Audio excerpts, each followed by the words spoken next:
No one in that household ever believed a maid could tame a duke's temper. They believed instead that his fury was simply the price of living beneath his roof, a weather no one could change, only endure. They were wrong. It took her 4 months of silence, one shattered morning, and a single sentence no one expected her to have the courage to speak. This is the story of how she said it, and how an entire house finally learned to breathe again. The halls of Sennick Hall had not echoed with a raised voice in 3 years, and yet every servant who walked them moved as though thunder lived just behind the next door. It was not shouting that ruled the house. It was something quieter and far more dangerous. The certainty that the Duke of Sennick's temper could turn a room cold without a single word spoken aloud. Footmen learned to set down trays without the smallest clink of porcelain. Maids learned to read his silences the way sailors read the sky before a storm. No one remembered exactly when Caspian Wrothby had become this version of himself, the version that flinched at unexpected sound, that left rooms rather than endure conversation, that answered kindness with a courtesy so precise it felt like a wall. The staff who had served his father, and his father before him, whispered that the young duke had not always been this way. But whispers were dangerous things in a house ruled by silence, and so they stayed exactly that. Whispers traded only in kitchens, only after the candles in the upper floors had gone dark. What none of them expected, on an ordinary gray morning in early autumn, was that the answer to 3 years of careful silence would arrive not through a physician, nor a relative, nor a friend from his years at university, but through a woman hired to dust his library shelves, whose name most of the household had not yet bothered to learn. Before we continue, tell me in the comments where you're watching from tonight. I always love seeing how far these stories travel. Hester Maro had been at Sennick Hall for 4 months, and in that time, she had perfected the particular skill required of invisible women everywhere. She had learned to be present without being seen. She arrived before the household stirred and left after the candles were trimmed for the night. She knew which floorboards complained beneath a careless step, and which doors required a steady hand on the latch to close without sound. Other maids found her quiet to the point of strangeness. The housekeeper, Mrs. Tyndall, found her invaluable. She was not unremarkable in the way some women are. Plain, forgettable, easily replaced. She was unremarkable in the way a closed door is unremarkable, until someone finally opens it and discovers what waited behind it the whole time. Her eyes missed nothing. She noted which guests overstayed their welcome, which letters were read twice before being folded away, which rooms the Duke avoided entirely, and which one he returned to nightly, long after the rest of the house had gone to sleep. She said little. She watched everything. It was this habit of quiet observation, not ambition, not curiosity for its own sake, that placed her, 4 months into her employment, closer to the truth of Caspian Wrothby than anyone else beneath that roof. She did not seek his attention. She had no design upon his favor. But a house can only hide its wounds from a woman who refuses to look away for so long before she begins, without meaning to understand them. It happened over something so small that years later, no one in the house could agree on the exact cause. A vase, some said. Others insisted it was a misplaced ledger. What everyone agreed upon was the sound. Not shattering glass, but the Duke's voice. Raised for the first time in longer than the youngest footman could remember, cutting through the breakfast room like a blade unsheathed without warning. The staff froze where they stood. A young hall boy dropped a tray of correspondence, the letters scattering across the polished floor like startled birds. Mrs. Tyndall's hand found the doorframe as though she might need it to remain standing. Caspian stood at the head of the table, his knuckles pale against its edge, breathing as though the room itself had wronged him, his eyes fixed on nothing and everything at once. No one moved to clean the scattered letters. No one dared step into the silence that followed his outburst, thicker and more frightening than the outburst itself. It was, several of them would later admit, the worst moment they had witnessed in the house in all their years of service. Not because of what was broken, but because of what it revealed. A man so tightly wound that an ordinary morning could undo him entirely, and a household so afraid of him that not one person moved to help. Hester had been kneeling by the hearth when it happened, sweeping ash that did not need sweeping, and she was the only person in that breakfast room who did not startle at the sound of his voice. She set down the brush, rose without haste, and crossed the floor to gather the fallen letters as though nothing at all had occurred, as though dukes raised their voices over broken vases every morning of the week, and the proper response to such things was simply to tidy what had fallen. Caspian watched her do it. He could not have said, in that moment, why her composure unsettled him more than her fear would have. Every other person in that room had gone still with dread, waiting to see where his temper might land next. She alone behaved as though his temper were simply weather. Unpleasant, perhaps, but nothing a person needed to organize their entire self around. She did not look at him with pity. She did not look at him with fear. She looked at him, briefly, the way one might look at a door left open in a cold room, and then she returned to her work. It was such a small thing, a maid picking up letters, and yet it was the first time in 3 years that someone in his household had failed to treat him as something dangerous, and the strangeness of it followed him out of the breakfast room and into the long, empty hours of his afternoon, where he found himself thinking of her composure far longer than the incident itself deserved. He found her in the library 2 days later, restoring books to shelves he had disordered in a fit of restlessness the night before. He had not gone there to speak with her. He told himself afterward that he had gone only to retrieve a particular volume on land enclosure, nothing more. But he stood in the doorway longer than the errand required, watching her work with the same unhurried economy of movement she had shown in the breakfast room, and before he had decided to speak, the question had already left him. "You were not afraid," he said. It was not quite an accusation, though it came out sounding like one. "In the breakfast room, everyone else—" He stopped, unable to finish the sentence, uncertain why he had started it at all. Hester set the book she was holding onto its shelf before she answered, in no particular hurry to fill the silence he had created. "I have seen frightened men before, Your Grace," she said simply. "You did not look frightened. You looked tired." She did not offer comfort. She did not apologize for the observation. She simply returned to her shelves, leaving him standing in the doorway with the unfamiliar sensation of having been seen, not as a title, not as a temper to be managed, but as a man, for the first time in longer than he could remember.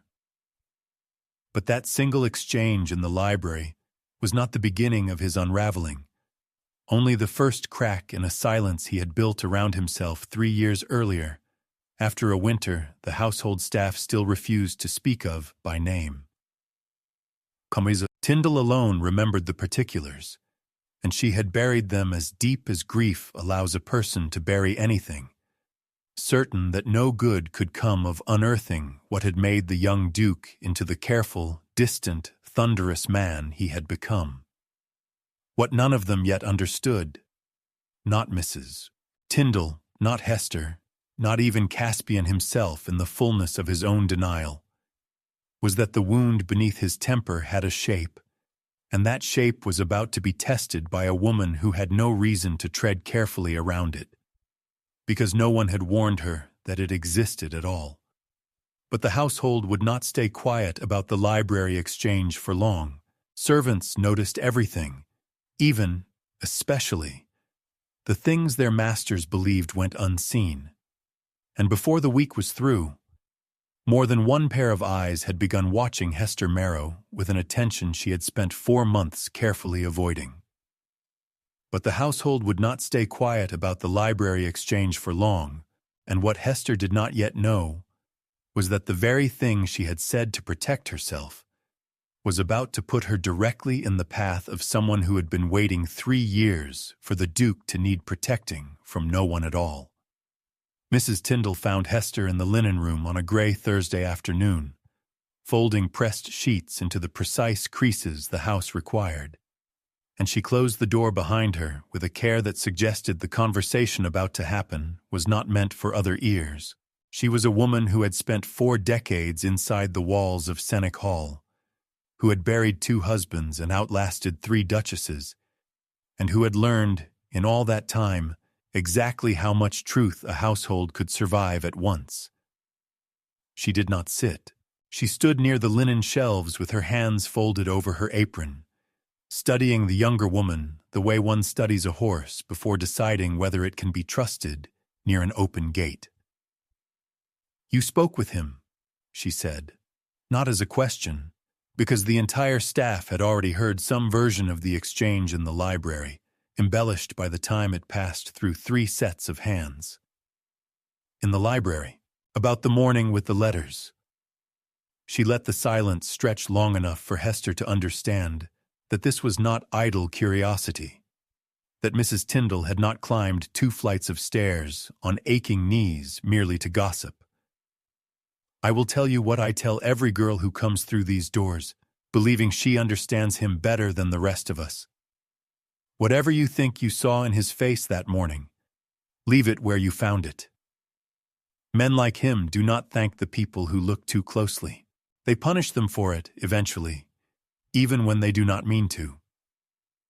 Hester continued folding, her hands steady, though something in Mrs. Tyndall's voice, not warning exactly, but something closer to old grief wearing the shape of caution, made her look up at last.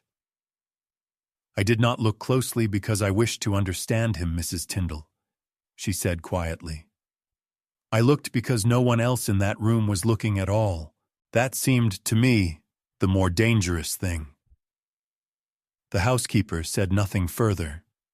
She only nodded once, slowly, the particular nod of a woman who recognizes a truth she does not have the strength left to argue against, and left the linen room with the unsettling sense that she had just watched the first domino fall in a chain she could no longer stop. Hester did not seek him out again in the days that followed, but the household was not so large that 2 people could avoid each other entirely, and she found herself noticing him in the unguarded moments most servants were trained to overlook. The way his hand would still, mid-gesture, whenever a door closed too sharply somewhere in the house. The way he ate dinner facing the entrance to every room, as though some part of him needed to see what was coming before it arrived. The way his temper, when it surfaced, never followed any pattern she could call simple cruelty. It rose fastest around sudden sounds, around being caught unprepared, around moments that asked something of him he had not steeled himself in advance to give. She began, without quite deciding to, assembling these fragments into something resembling understanding. Not the kind of understanding that excuses behavior, but the kind that recognizes a wound is rarely shaped like the anger it produces. Cruelty, in her experience, took pleasure in the damage it caused. What she observed in Caspian Wrothby looked nothing like pleasure. It looked like a man flinching from a blow that had stopped landing years ago, his body still bracing for impact long after whatever had struck him first was gone. She thought of her own father and his final illness, the way pain could make even a gentle man sound like a stranger to himself, and something in her hardened resolve to leave him be softened, just slightly, into something closer to attention. She told no one of these observations, not even Mrs. Tyndall, who would only have repeated her warning with greater urgency She simply carried the knowledge the way she carried everything else in that house. Quietly, without display, waiting to see what use it might eventually serve, if any use was hers to offer at all. It was not her place to mend a duke. She understood that as clearly as she understood the rules of any house she had served. But understanding a wound and ignoring it were two different disciplines, and she found, to her own quiet surprise, that she was no longer certain she could manage the second. She told herself it was not her place to mend a duke, and for several days that conviction held. Then came an evening no one in that house had any reason to expect. A magistrate left waiting in the cold, a duke's composure finally giving way in front of witnesses, and a silence so heavy that someone at last would have to break it. The confrontation, when it came, arrived dressed as nothing more than an ordinary evening gone wrong. A guest had been expected for dinner, a magistrate from the neighboring county, there to discuss matters of land boundary that had simmered for months, and a miscommunication between the kitchen and the front hall left the man waiting nearly 20 minutes in the cold entryway, while the staff scrambled to determine who bore responsibility for the delay. Caspian descended the stairs to find his guest standing in his own foyer with his coat still buttoned, his expression caught between confusion and quiet insult. And something in Caspian's carefully maintained composure simply gave way. He did not raise his voice this time. That, perhaps, was what made it worse. He spoke instead in a tone of controlled, icy precision that cut through the front hall more effectively than any shout could have managed, demanding to know how a household of this size, with this many hands, could fail at the simple task of receiving a guest at the appointed hour. Footmen stood frozen against the walls. The magistrate himself looked as though he wished to be anywhere else, and in the middle of that frozen tableau, Hester stepped forward from the shadow of the staircase, where she had been carrying fresh linens toward the guest chambers, and set the linens down on the hall table with deliberate calm. "The delay was mine, Your Grace," she said, which was not strictly true. The confusion had originated in the kitchen, over a misdelivered message regarding the hour. But she said it anyway, evenly, without flinching from the full weight of his attention, now redirected entirely onto her. The room seemed to hold its breath. No servant in that house had ever claimed fault aloud in his presence, not when claiming fault meant inviting exactly the kind of fury currently radiating off him like heat from an open flame. She had, in the space of a single sentence, placed herself directly between his temper and a household too frightened to absorb it themselves. He turned on her with the full force of his frustration, the magistrate and the frozen footman, and the entire wretched evening compressing into the nearest available target. And for a moment, Hester thought she had badly misjudged the situation, that her small act of deflection had simply given his anger somewhere new to land. "Then perhaps," he said, his voice low and sharp, "you might explain to me why a simple instruction proves so impossible for the people I house, feed, and pay to execute it." It was cruel in its precision, designed to wound through reasonableness rather than volume, and the hall waited to see how thoroughly it would break her composure. It did not break at all. Hester held his gaze, not with defiance exactly, but with something steadier, something that looked almost like compassion stripped of its softness. "Because, Your Grace," she said, her voice carrying clearly enough that every frozen servant in that hall heard it. "You have built a house where everyone is more afraid of disappointing you than they are committed to telling you the truth. And a house built on fear will always fail you in exactly the moments you most need it not to." She did not raise her voice. She did not soften the words with deference or apology. She simply said the thing that every person in that household had understood for 3 years, and never once dared to speak aloud. and she said it as plainly as she might have remarked upon the weather. The silence that followed was unlike any silence the house had known before. Not the brittle, waiting silence of a temper about to strike, but something heavier, something that seemed to press down on every person present as they watched the Duke of Sennick stand utterly still, his mouth slightly parted as though to answer, no answer arriving. The magistrate cleared his throat awkwardly. A footman's eyes darted toward the nearest exit, and Caspian Wrothby, for the first time in longer than anyone in that hall could remember, simply turned and walked away without a word, not in fury, but in something that looked, to those close enough to see his face, considerably more like recognition. The story of what had happened in the front hall traveled through Sennick Hall with the particular speed reserved for events too remarkable to keep contained, reaching the kitchens before the magistrate's carriage had even cleared the front gate. By morning, every member of the staff had heard some version of it, though the versions varied wildly in their details. Some claimed Hester had wept afterward, others insisted the Duke had nearly struck her, and a few, closer to the truth, simply repeated her words to one another in hushed, almost reverent tones, as though reciting something dangerous and holy in equal measure. Hester herself said nothing about the incident to anyone, returning to her duties with the same quiet diligence she had maintained for 4 months, though she could feel the shift in how the household regarded her now. No longer invisible, but watched, assessed, treated with a caution that bordered on something like awe.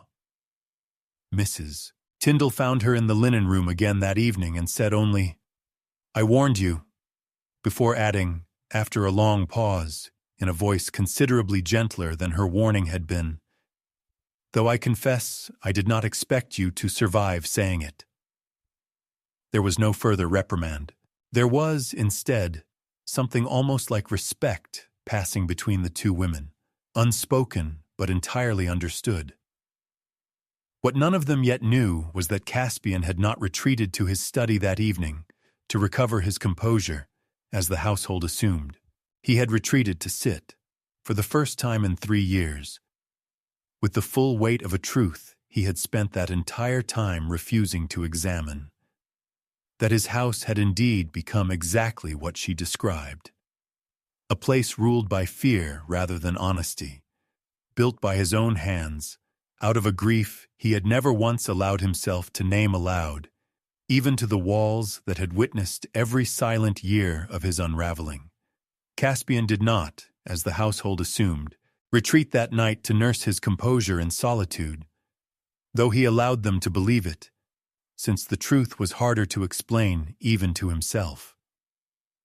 He did not summon her the following day, nor the day after that, and the household began to whisper that perhaps the matter had passed, that perhaps the Duke's silence meant only that he had decided, as he so often did, to absorb the wound and continue forward as though nothing had cracked beneath the surface of his composure.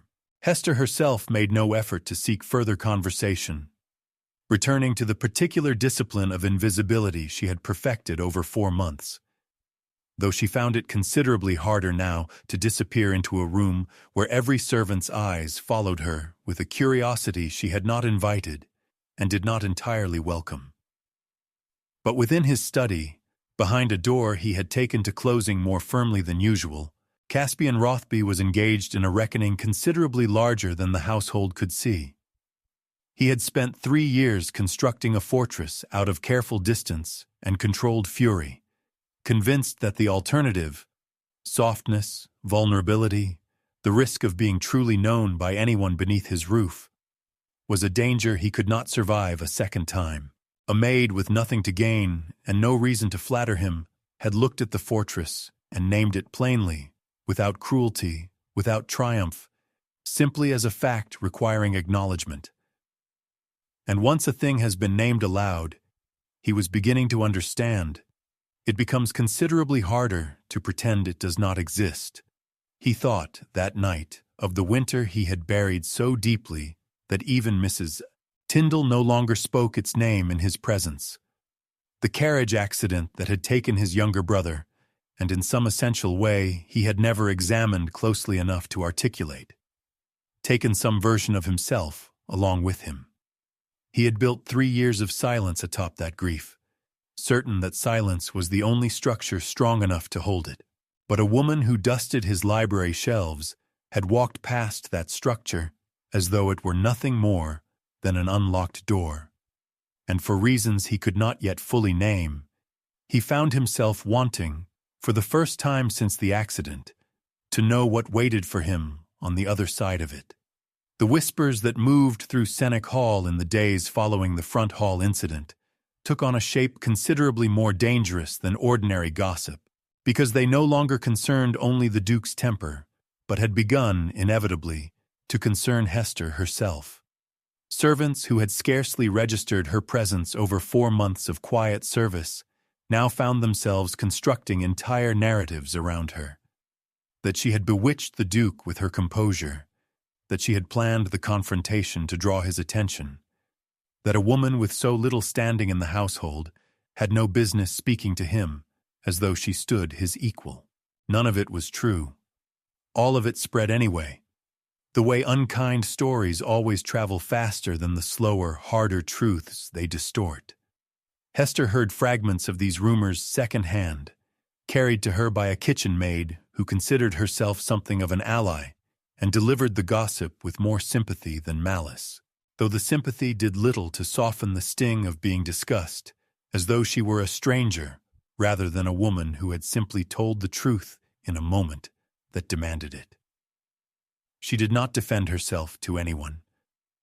She had learned, long before arriving at Sennick Hall, that explanations offered too quickly only fed the appetite of those determined to believe the worst, and that dignity, more often than indignant protest, was the only defense that eventually outlasted a rumor's hunger. What troubled her more than the gossip itself was the realization that her position in the household had shifted in a way she had neither sought nor wanted. She was no longer simply a maid among maids, invisible and unremarkable, but a figure of curiosity, suspicion, and in certain quarters, quiet resentment. She understood, with the particular clarity of someone who has survived precarious circumstances before, that visibility without protection was its own kind of danger, and that the very thing which had allowed her to speak so plainly in that hall, her lack of ambition, her lack of design upon anyone's favor, might soon be the thing that left her most exposed to those who assumed she possessed both. She believed, walking away from that conversation, that dignity alone would be enough to survive the rumor. She had not yet realized that the man working quietly against her was not a servant repeating gossip out of boredom, but a man with 10 years of patience and everything to lose if she stayed. Among those who watched Hester's rising visibility with something considerably sharper than curiosity was Mr. Aubrey Sennick, the Duke's cousin, and, in the absence of a more direct heir, the man who stood to inherit Sennick Hall should Caspian die without issue. A fact Aubrey was rarely permitted to forget, given how frequently he reminded others of it himself. He had spent the better part of a decade cultivating a careful presence in his cousin's household, attentive without appearing ambitious, helpful without appearing calculating, building toward a future that depended entirely on Caspian remaining exactly as withdrawn and unmarried as he had been for the past 3 years. A maid who could draw something resembling warmth out of the Duke's carefully maintained isolation represented, to Aubrey's calculating mind, a complication he had not anticipated and could not easily ignore. He observed the way Caspian's eyes lingered a beat too long whenever Hester crossed a room, the way the Duke had begun, however slightly, to speak with less of the brittle precision that had characterized his conversation for years. These were small changes, the kind only a man watching closely enough to fear them would notice at all. But Aubrey had spent a decade learning to notice exactly such things. and what he noticed now alarmed him considerably more than he allowed his expression to reveal. He began, with the patient deliberation of a man accustomed to playing long games, to consider how a woman with no family of consequence, no fortune, and no protector beyond her own composure might be made to seem less trustworthy than she had so far proven herself to be. It would require no dramatic accusation, he reasoned, only a carefully placed doubt, a suggestion repeated in the right ears, the slow erosion of a reputation that had, until recently, depended entirely on remaining unremarkable. Aubrey Sennick did not consider himself a cruel man. He considered himself, simply, a man protecting what he had spent 10 years believing would eventually belong to him.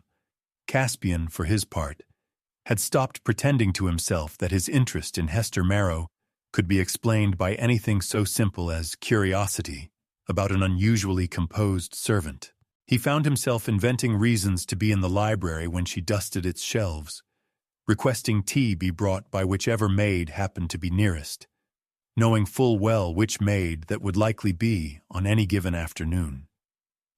He told himself these were small, harmless indulgences, the private comforts of a man who had denied himself comfort for too long to recognize what he was actually seeking. What he sought, though he had not yet permitted himself to name it plainly, was simply the experience of being looked at without fear, of occupying a room with someone who did not arrange her posture around the possibility of his temper, who spoke to him as though he were a man capable of hearing difficult things rather than a force to be carefully managed. He had forgotten, across 3 years of careful distance, how disarming ordinary honesty could feel. Hester did not flatter him. She did not perform deference she did not feel. When she spoke to him at all, she spoke as though his title were incidental to the conversation rather than its entire foundation, and he found himself, against every instinct toward self-protection he had cultivated since his brother's death, leaning toward that honesty the way a man leans toward warmth after a long winter he had convinced himself he no longer felt the cold of. He did not yet understand what he intended to do with this growing pull toward her, nor whether intending anything at all was even appropriate, given the vast distance between a duke and a maid that the world around them insisted must remain uncrossed.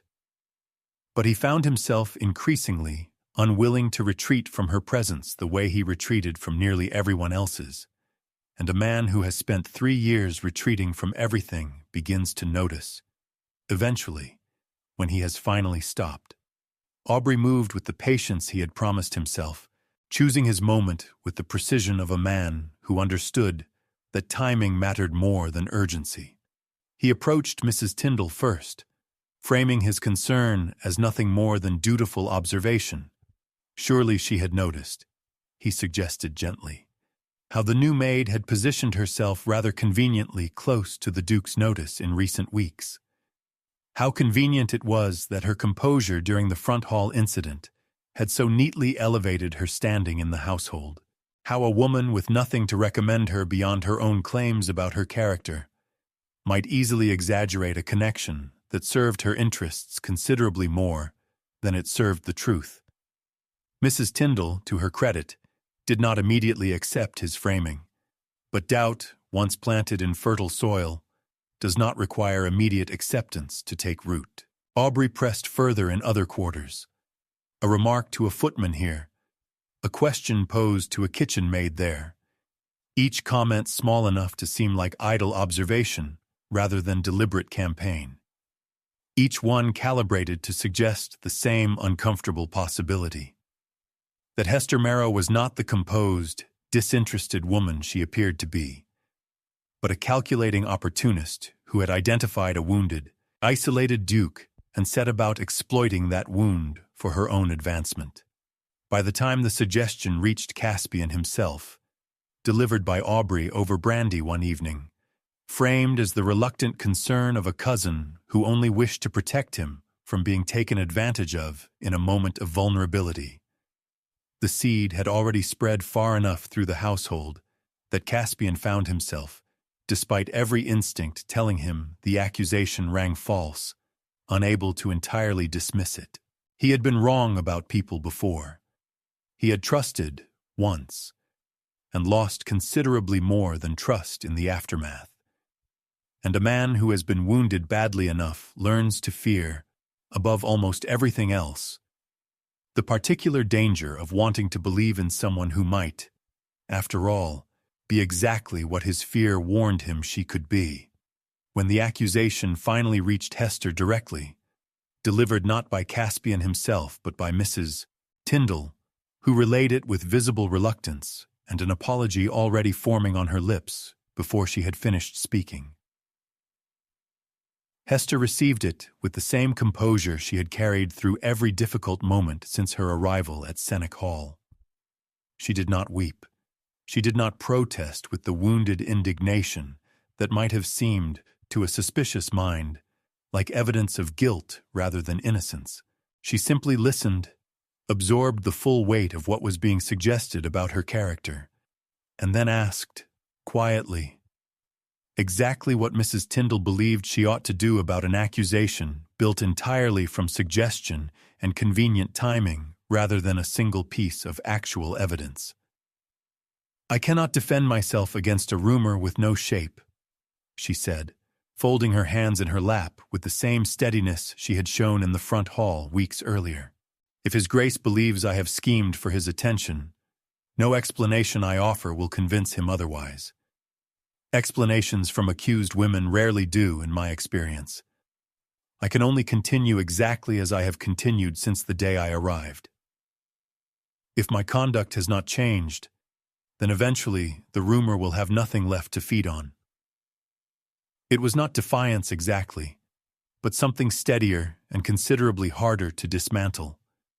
The quiet refusal of a woman who understood that dignity, sustained without wavering, was a far more durable defense than any speech she might deliver in the heat of the moment. Mrs. Tyndall left that conversation with the unsettling sense that she had just witnessed something rare.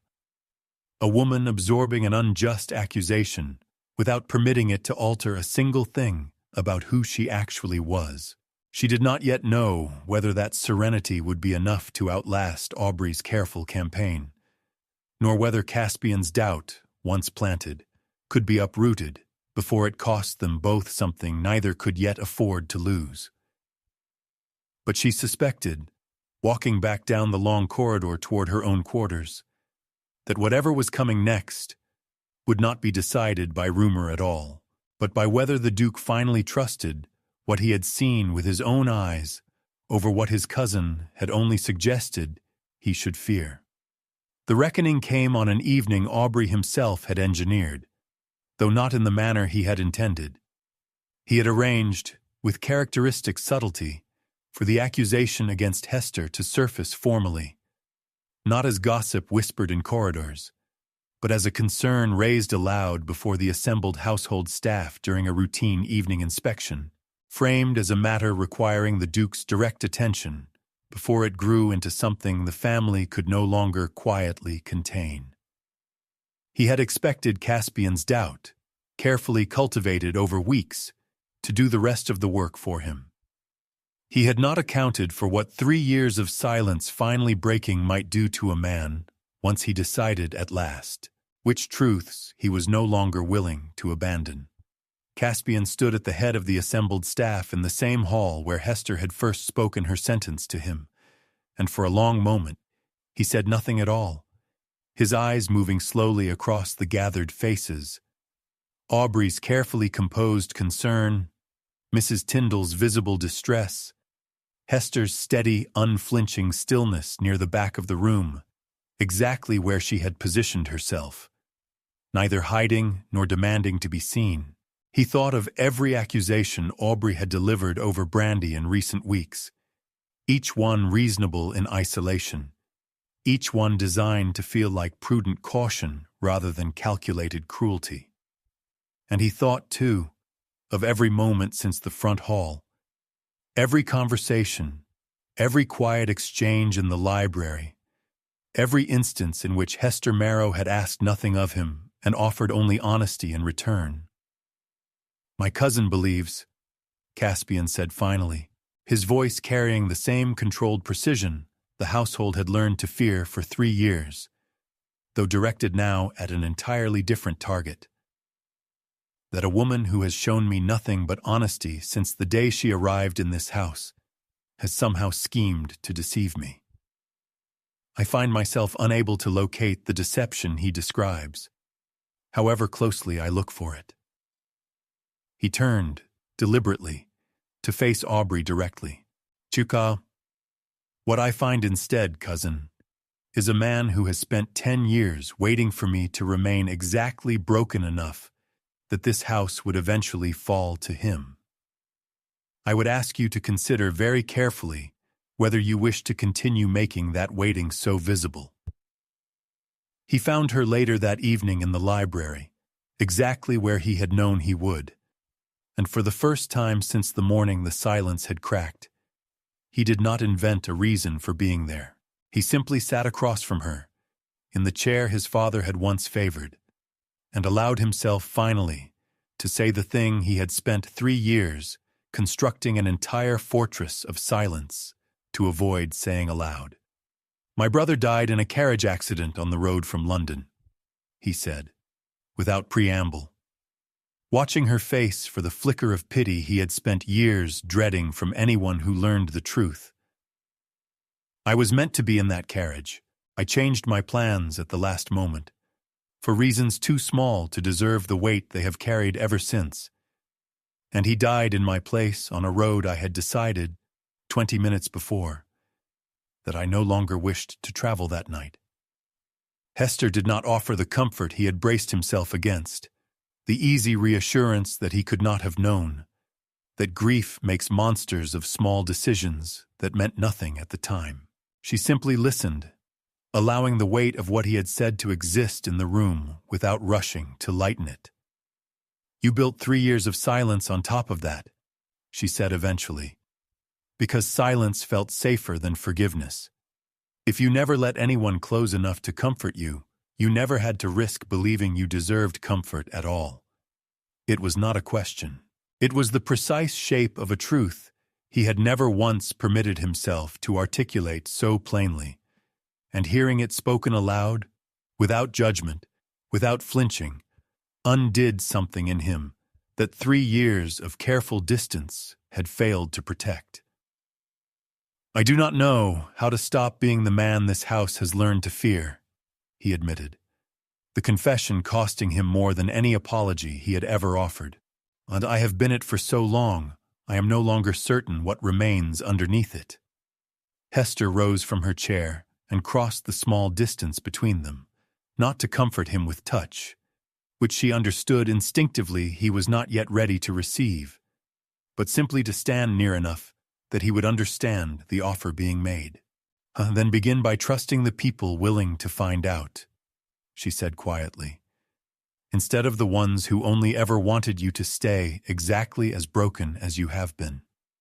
What followed in the days after that conversation was not the swift, sweeping transformation that grand declarations promise but rarely deliver.